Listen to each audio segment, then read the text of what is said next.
I'm Paul Wheaton from the TackleDirect Pro staff, and we're talking offshore fishing. Today we're going to go over a few techniques for rigging your squid chains. Squid chains are a key part to offshore trolling and will really help get fish in your spread. I want to show you two different ways that I like to rig mine.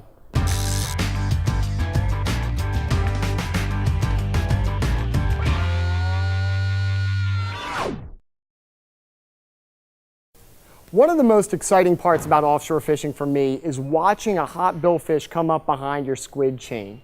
My favorite way to rig a squid chain is with a chugger head and a skipping style bait.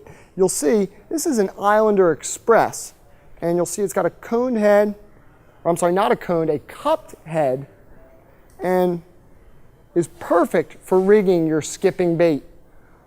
When we rig this bait with a ballyhoo, we put it right on the back of our squid chain. I always like to use a different color for my trailer bait because what it does is it mimics competitive feeding and really gets the fish hungry and active and wanting to bite. So right now I'm going to show you how to rig one of these skipping baits. The way I do this is about 1.5 feet long. It's 200-pound leader. I have a crimp loop in the one end that I'm going to clip to the snap swivel in my squid chain. And on the other end, you'll see I've got a mono loop crimped with a piece of wire inside. This loop, I'd say it's about 1.5 inches, perfect for a select size or horse size ballyhoo. And this is real easy. You take your prepped bait and you're going to separate the gills just like this. And this is going to slide right in, around, and then behind the gills of your bait.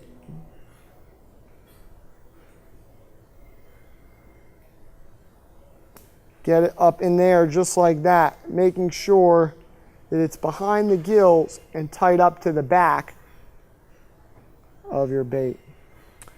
You're then going to want that crimp to lay down flat, centered in the bait. And I'll show you right now how we do that. Then I'm going to take this piece of rigging wire, you're going to push it up through the throat and then out the top lip of the ballyhoo.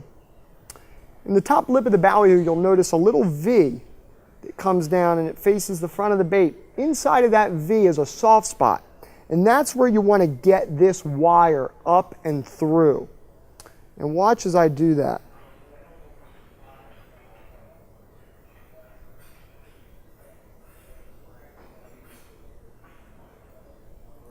Right up through there like this, and then this is going to allow you to pull this tight up to the bait. Next, what I'm going to do is take this wire and pull it through the eyes. And then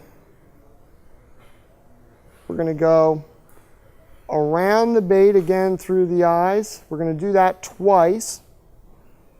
And what that does is that's going to cinch the gills down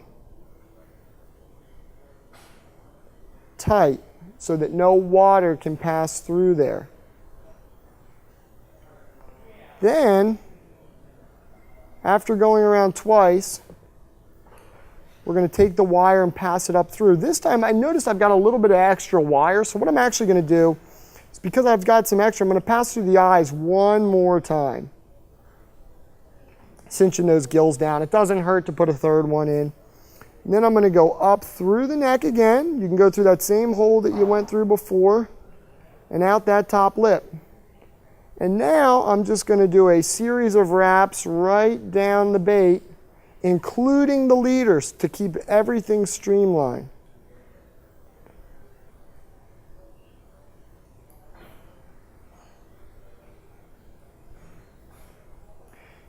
And again, this is for a skipping style bait. I like using the Islander Express. There's a number of different lures out there you can use. You can use a Moldcraft chugger as a great bait. Squid Nation is putting out a chugger style bait right now that's awesome. That's been really hot. It's a little bit softer rubber, but anything chugger style will really work for this. But there you have it. You can see the wraps I've got down. That's holding that leader centered in that bait, and our gills are closed. So that bait will last you all day. And then, just snug on. and there's a nice skipping style bait to put on the back of your chain. I really like the skipping baits on your more calm days. Gives a little bit more surface commotion. Another tip that I'll do, as you see, this is a select ballyhoo. Usually I'm using a horse or a large, but primarily a horse, which is gonna stick out of the skirt a little more.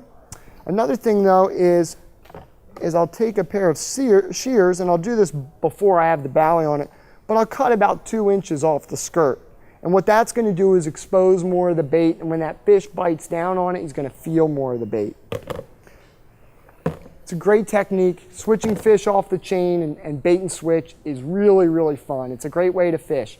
If you guys have any more questions on it, please feel free to check out our website. We should have some answers there, or call the number on the screen and speak with one of our pro staff guys. I'm Paul Wheaton with the TackleDirect Pro Staff, and I'm out.